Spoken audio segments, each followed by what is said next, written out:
Hi there, in this video I'm going to show you how to use credit in HelloFresh.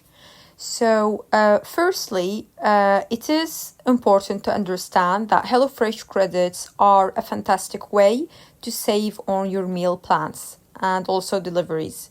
So you can use these credits to choose meal plans that fall within the price range of the credits available in your account.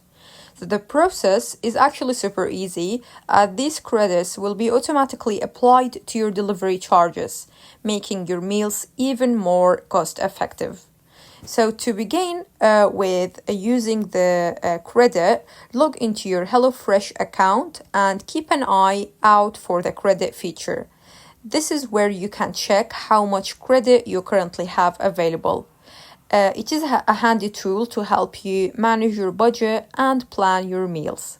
However, there is an important thing to note. You cannot use HelloFresh credits with discount or voucher codes. But also, if it happens and you have like a discount code and need more credit than the discount offers, you can convert the discount code into credit.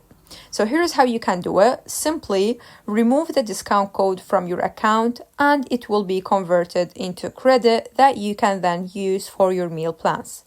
So basically, this is how to use credit in HelloFresh.